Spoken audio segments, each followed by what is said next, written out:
진짜 제일 처음에 이제 이 사업을 해야겠다 생각을 했던 거는 뭐좀 그러니까 회사를 만들겠다는 건 사실 개인적인 것에 좀 가까이 온 게 좀 있었어요. 그러니까 사실 저도 이제 그 박사 과정 중이었었고 컴퓨터 공학 박사 과정이었는데 이 연구가 실제 쓰임이 되는 걸 되게 많이 보고 싶어 했었어요. 내 옆에 사람이 내가 만든 거를 내 기술을 쓰고 이런 걸 되게 많이 보고 싶었고요. 근데 그러면서도 되게 이기적인 거는 이제 돈도 벌고 싶었고요. 근데 그 방법이 선했으면 하는데 이 세 가지를 동시에 할 수 있는 게 역시 내가 회사를 만들 수밖에 없겠다는 생각이 들었었습니다. 저희가 이제 한 4년쯤 됐고요. 저희는 좀 오래됐고 저희가 뭐 초창기에는 사실은 저희도 이렇게 뭐 이렇게 스프린트 하면서 막 그 자금난에 막 커덕이면서까지 그렇게까지는 처음에 시행하진 않았고요. 저희는 이제 그동안 이제 국가 R&D 위주로 수행을 하고 뭐 이제 그렇게 했었죠. 국가 R&D 하면서 계속 기술 개발을 계속 하고 있었고요. 근데 저희가 이제 이거를 본격적으로 그러니까 사실은 이제 전부 다 팀원들이 힘합쳐가지고 올인한 거죠. 여기다가 올인하겠다고 생각한 거는 사실 저희가 그 불법 카메라 탐지 기술 때문에 좀 하게 됐는데 그때 시국이 너무 안 좋았어요. 그때 불법 카메라 관련해가지고 문제 너무 많이 터지고 해가지고 저희 팀원들이 이제 뭐 돈이고 뭐고 이건 해결해야겠다 싶어가지고 그때 뭉치게 됐던 게 계기가 되었죠. 네. 그다음에 그러면 지금 현재는 저희가 이제 무료로 이제 좀 제공하고 있고요. 근데 뭐 플랫폼 사업이나 유틸리티 사업에 비슷한 것 같아요. 사람이 많이 모여야 되는 게 중요한 건데 제가 사실 메인 BM을 찾고 있는 거는 일반 사용자분들이라고 생각하고 있지는 않고요.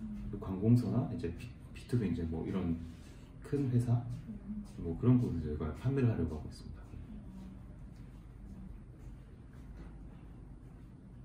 그래서 앱 112지도 앱 자체에서는 그게 큰 비중을 차지한 거는 아니겠네요, 당연히. 네, 릴레이 지도로 네. BM을 만들려고 하고 있어요. 네.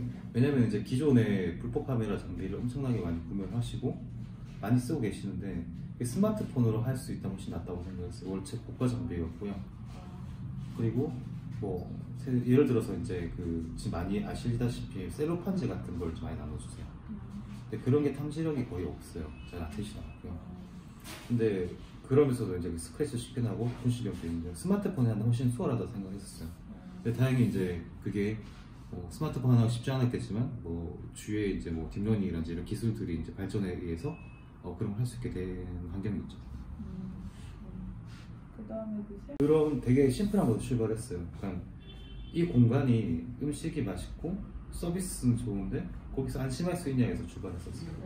근데 불법 카메라라는 게 생각보다 재밌는 게 그게 아무리 공간이 좁든 상관없이 그게 나와버리면 공간의 가치가 제로가 된다는 점이었어요. 저희는 방문하는 곳이 불법 카메라를 얼마 잘 관리하고 있는지 알 수 있게 이제 업주분들이 탐지를 하시고 결과를 올려주는 그런 플랫폼 생각하고 있더고요.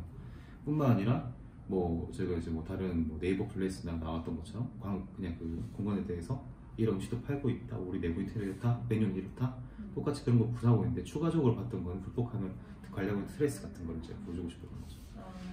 그래서 사람들이 선택에 대해서 평가 기준 하나 더 준다는 거였어요. 그러니까 그냥 똑같이 뭐 무슨 뭐 공간 뭐 맛 이런 게 아니라 이제 안심에 대해서 초점을 가져야 되지 않나요?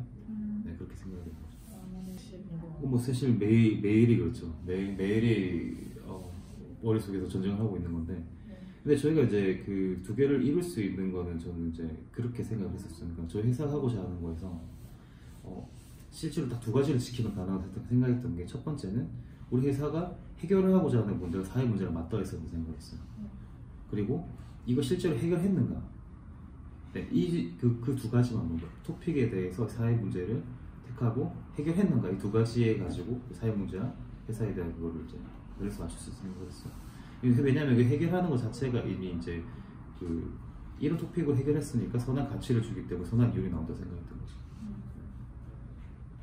이제 국가별로 좀 차이는 많아요. 심지어 이제 뭐 제가 나라도 언급하기 좀 그렇고 특정 나라는 디지털 성범죄에 대해서 법적 처벌 규정까지 없는 것도 많고요. 근데 그런 것이 오히려 더 문제가 된다 생각하지만 오히려 이제 그거는 제가 이지가 없다고도 판단할 수 있기 때문에 쉽지는 않을 거고요. 대신 이제 그런 관련된 규정된 법들이 많은 나라를 가는 게 더 저는 맞다고 생각을 해요. 그래서 인도 같은 경우 좀 되는데요. 인도 스파이 캐머라라고 검색을 하면은 100만 개 이상의 기사가 나와요. 100만 개 이상의 사례들이 나오고 심지어 그 유튜버도 있어요. 불법학을 잘 만드는 유튜버도 있고 그래서 생중계하는 유튜브 이상한 좀 없어져야 될 그런 것들이 많죠. 근데 제가 봤을 때는 조금만 더 사람들한테 딥하게 물어보면 진심으로 필요한 사람들이 많이 있을 거라고 생각하고 있어요. 뿐만 아니라 뭐 하노이 같은 경우에서도 이제 숙박업소 위주로 많이 퍼지고 있어요. 외국 관광객들 대상으로 다낭이나 이런 건 기사는 수도 없이 나오고 있고요. 밴쿠버 같은 경우는 뭐 관련된 기사는 뭐 끝도 없이 그리고 뭐 매번 뭐 불법 카메라 탐지 하는 게 좀 쉽지 않을 수 있기 때문에 사실은 그게 관리하는 게 업조가 돼야 되긴 맞거든요. 그럼 내가 뭔 잘못이어서 그걸 탐지하고 있어야 되겠어요. 그래서 근데 업주는 진짜 그게 책임 소재가 있으세요.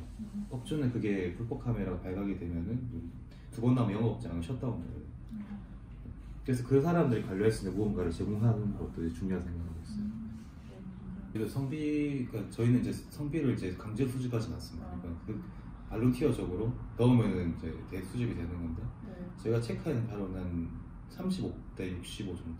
아 그래요? 6대 4보다 좀 더 적은 수준. 그래서 뭐 100% 이제 여성에 대한 앱이라고 생각이 어렵고요. 네. 근데 조금 더 그 디테일하게 좀 보시면은 이게 우수한 위치가 좀 다르세요. 여성분들은 이제 아무래도 이제 제일 많이 걱정하는 게 숙박업소, 화장실 이제 그런 순위 될 수 있는데요. 그러면 이제 자신의 몸을 노출해야 될 그런 환경에서 많이 걱정하시는 것 같고 남성분 위치가 좀 다르세요. 그러니까 뭐 사무실이라든지 내가 혼자 요새 재택근무하니까 뭐 내가 일하는 공간이라든지 뭐 지금 통계를 보더라도 여성분들이 80% 정도 분이 불안해하세요. 네. 나무 여성 인권 사무 인권소에서 계속 통계가 나오고 있는데 여성분은 80%인데 남성분도 작지 않아서 58% 정도 불안하고 계세요.